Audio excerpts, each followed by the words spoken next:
We hung 55 pigs that weighed an average of 220 pounds right here. So you multiply 55 times 225, you're gonna get almost 12,000 pounds of pork. Seriously, that's a lot of pork. I'm Dr. Howard Conyers in Mansour, Louisiana with another episode of Nourish. Look what's coming right here. Wow, look, wow, truckload of pig. We're at the 44th annual Cochon de Lait Festival.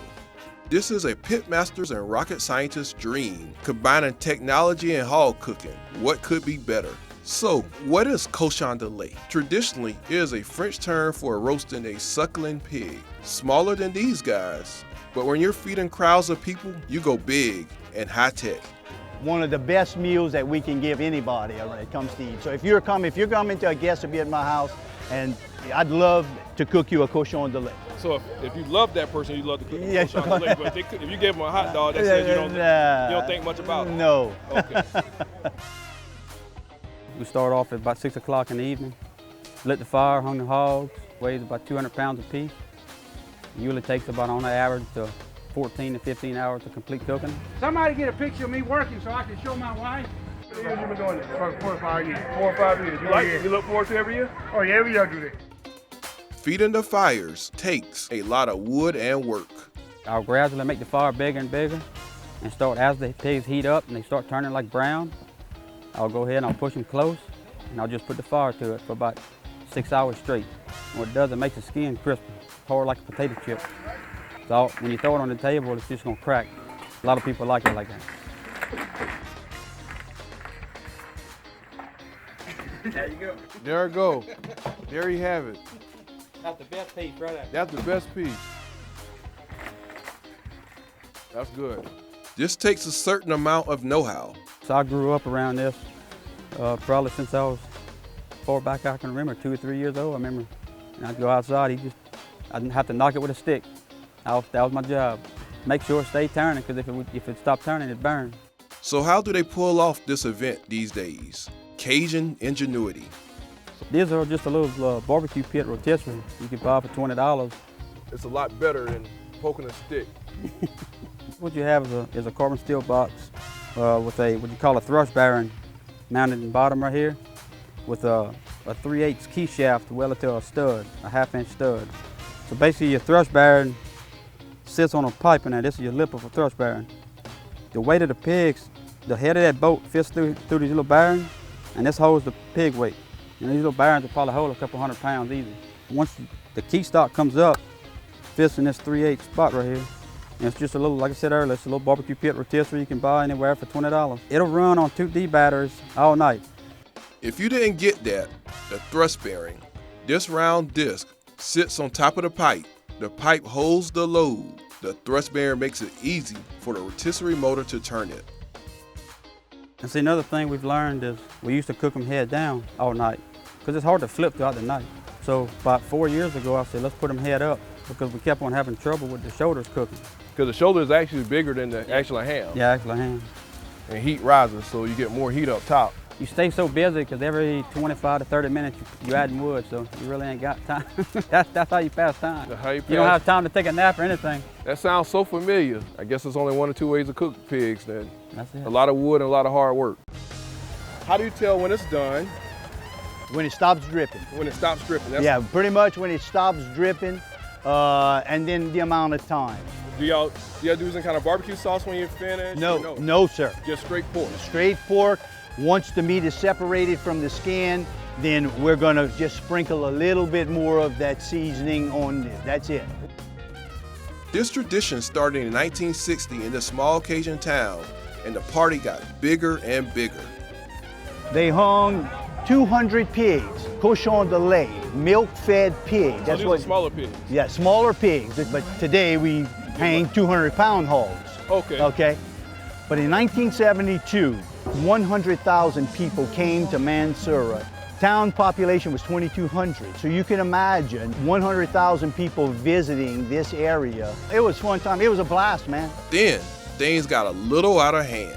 It got so rowdy that people were sleeping in people's yards. The Catholic Church was never locked. And there was a 5:30 mass in the morning. Was it full? Full of people sleeping in the pews. People started getting uneasy in this town. Following the 1972 festival, the town of Mansura and its people passed a petition, time out. In 1987, the town revived the festival. Now it's going strong. It's time for a little competition. Hog calling and boudin eating.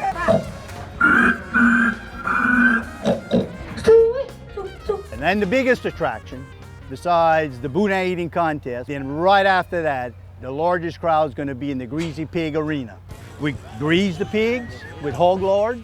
With hog lard. With hog lard. Not synthetic. All No, natural. it's all natural. And we'll turn them loose. You catch the pig, you sack it, it's yours to bring home. Oh, you get to take the pig home? You get to take the pig home. I think it's about time to eat. So what size are we talking about? Rice dressing, candied yams, and coleslaw. Any sweet tea? No, no sweet tea. Ah, Louisiana, you're killing me. Well, this man has it covered. We have the seasoning, the onions, the bell peppers, and celery. We're gonna blend this with the giblets and ground meat and whatever for the rice dressing. It smells delicious. This is a very novel idea here. I cut the end of the propane tank and I build a frame on the bottom so it's not so hard to move around. I put the wheels on a 24/5 truck rim so that my burner fits in the middle. And I put handles on the other end so you move the pot like a wheelbarrow. You can pick up the pot or you can set it down and the handles are completely out of the way. All it is square tubing. Square tube and you cut, Wow. Notch the bottom out. and you put a little pin in here. Yes, sir. That's a good idea. I might have to borrow that idea from you. There are a lot of deep traditions at work here. I grew up in Mansura, and I'm from Katy, Texas. My father used to, you could say, cater to people. They would get together on this camp in Old River, Okay. and they would come and get him, and they would have him to do these roast pigs. And he did this for years. He attended some of the first Cochon de Lait and celebration and did roast pigs for them. We raised pigs also, and he always would have a roast pig hanging. He'd set it up just like this, hanging in the yard, roasting for Christmas dinner and for the Easter celebration. So in your family, you would say Christmas and Easter was probably one of the two biggest holidays when they were cooking? Those were the big holidays. My family, my dad's sisters and brothers and cousins, they would all get together and they'd have this big celebration where they had the big fish fry and the roast pigs. It had a flavor that was, hard to capture unless you do the same thing. When I was growing up, we were raised on a farm and we've always had roast pig. It's Cajun country, it's farm country, it's cattle country, it's industry. I mean, we have good things here. Good people here, too. It's like God's country. It's like God's country. Yes. Good people and good food. If you have innovative cooking techniques or equipment, share below. For more culture, traditions, and science of Southern foods, keep watching Nourish. If you were coming to a boucherie at my house and we were going to cook the cracklings and the boudin and everything, then you would want a good layer of fat so you could make the hog lard. But this is to furnish the meat. And so you can see, we've got about maybe a ½ inch of fat. This program is made possible by the Corporation for Public Broadcasting.